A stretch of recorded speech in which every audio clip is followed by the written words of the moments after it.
It began with a silence that didn't feel peaceful. It felt wrong, the kind that clung to the hallway like static, hovered behind a front door left ajar, echoed in a phone that wouldn't ring, and stayed heavy in the window that never lit up. By the time the neighbors noticed the stillness, by the time someone finally knocked, by the time concern gave way to dread, Mara Vexley was already gone. And someone had been waiting for that moment. She thought it was just a date, a simple beginning. He thought it was destiny, something already written. But obsession doesn't wait for permission. It takes. This is Grim Vault, where we unearth the stories time tried to forget, the ones buried deep in silence, waiting to be heard. At just 22, Mara Vexley moved through life with quiet gravity. She never chased the spotlight, but somehow it always seemed to find her.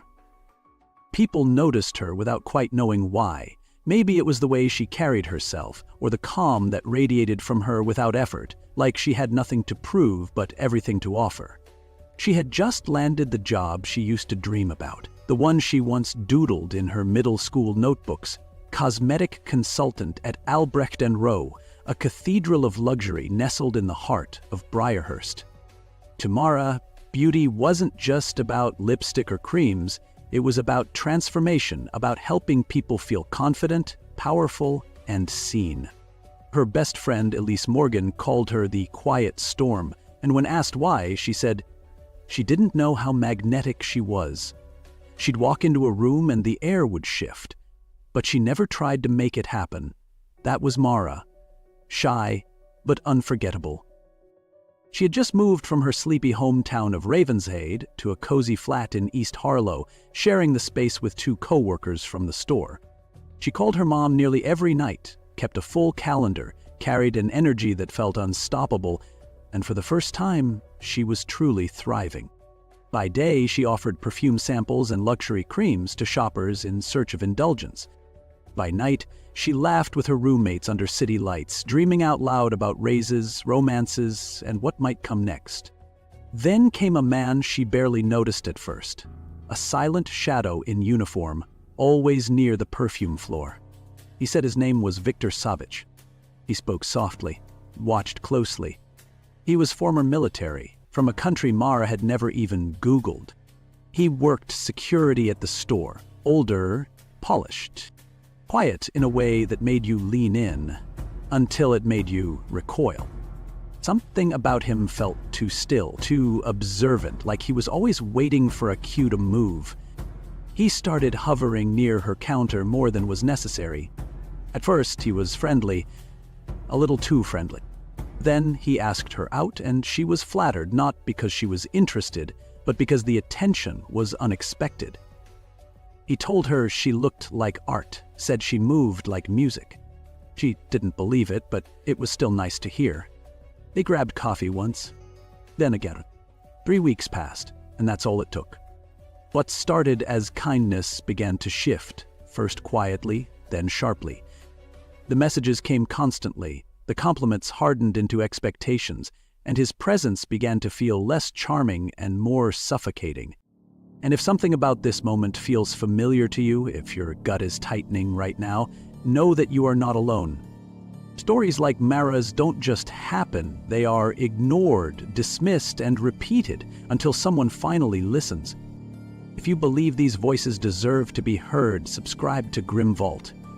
We uncover what time tried to bury and what must never stay buried. It didn't take long for his attention to turn into control. Texts flooded in, dozens a day. He commented on her outfits, her shift times, her routes home. He started showing up unannounced, always just as she was about to leave work. Then one night she came home and found him already there, coffee in hand, smiling like he belonged. "If you report me, I'll disappear you," he said. At first she thought it had to be a joke, but it wasn't. She told her cousin Jules one night, over wine and frozen pizza. "Is everywhere," she said. "It's like he knows my schedule before I do. I feel like a caged bird, but the bars are invisible." She tried to end it. He said she was making a mistake. He begged, pleaded, swore he'd change.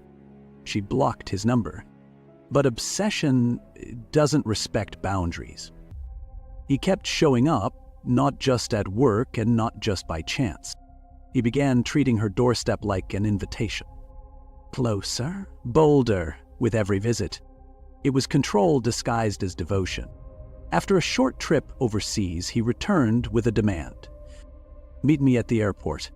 5 a.m. He didn't want to go, but she did. One oversized case, too heavy to drag through the city, he said. Let me stay, just one night. He stayed for 3. 3 nights of silence, tension, and sleep she never got. When he finally left, it wasn't relief that settled in, it was dread. Because now he knew where she lived, and worse, he knew how little she would push back. She thought the door was shut for good, but Victor didn't hear no. To him, no wasn't the end of something, it was the beginning of a siege. At work, he stopped hiding in the periphery and started using the department store's surveillance system, tracking her through mirrors, blind spots, and back corridors. Always watching. He'd radio other guards, one employee recalled, ask where she was, pretend it was routine. It wasn't. He began asking co-workers to pass along messages, claiming Mara was just confused, that she needed to hear him out. Some believed him. Mara didn't. She saw the man clearly now, and what she saw terrified her.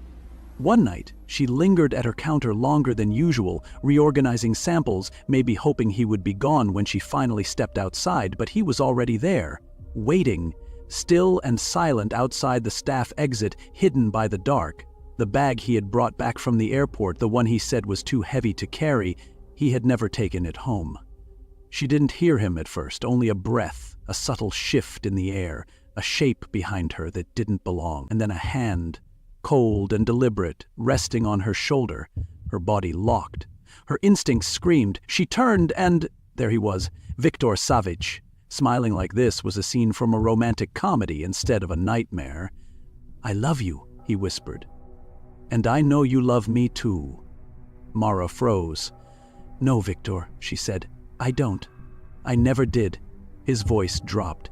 Yes, you do, you stupid little girl. And just like that, the city didn't feel big anymore. Her world had narrowed to one pair of eyes, always watching. Mara didn't go to the police, not then. He hadn't hit her, and part of her felt ashamed. She'd let him in, just a little. 3 casual dates, 3 weeks. Now it felt like she was locked inside a fortress with no doors. She told only 2 people, her mother, Tara, and her cousin, Jules. They knew things were getting worse, but no one imagined just how far it would go. I don't think she told me everything, Jules would later say. She felt stupid, like she should have seen it coming. At work, Mara's focus collapsed. Victor was always near. In corners, mirrors, shadows, reflections had turned into surveillance. She skipped meals, fell behind on sales. Her eyes were bloodshot from sleepless nights. He was everywhere, the underground, the evening train, her doorstep. She'd come home and he'd be outside, her flatmate said, just staring, sometimes for hours. He sent 50 texts a day, not asking how she was, but reminding her what they were. You're mine, you just forgot, we'll be together again. And then he escalated. If I can't have you, no one will. I'll kill myself. And it'll be your fault. Mara tried to downplay it, tried to normalize what was clearly unraveling, but she was coming undone. One night after her shift, she stepped into the subway and froze. He was there. Again. She turned and he followed. They both boarded the same train. He sat across from her, silent, staring. Then he leaned forward and said, "Stop pretending. You love me." She stood and tried to leave, but he grabbed her, shoved her. And that's when she found her voice. "If you don't leave me alone, I'll report you." He leaned in closer, his breath on her cheek. "If you report me, I will kill you." That night, she collapsed, crying to her mother on the phone, still unsure if police would even take her seriously. Mara and Tara didn't know what to do. Would reporting him help or make it worse? They didn't know who to trust, and Mara felt shame, felt stupid. She hadn't told her friends. Most didn't even know Victor existed. "I had no idea," one friend said. "She was that private." Maybe. That scared. Her flatmates had reached their limit. They went to store management. Victor was moved to a different floor, different hours. But it didn't matter. He still appeared. He still watched. The head of security, a former homicide detective, installed covert cameras. Within days, the truth was confirmed. Mara was being hunted. Then came the moment he asked a coworker over lunch, "What's the sentence for murder in the UK?" That was it. No more doubt. It was time. They convinced Mara, "Go to the police." And she did.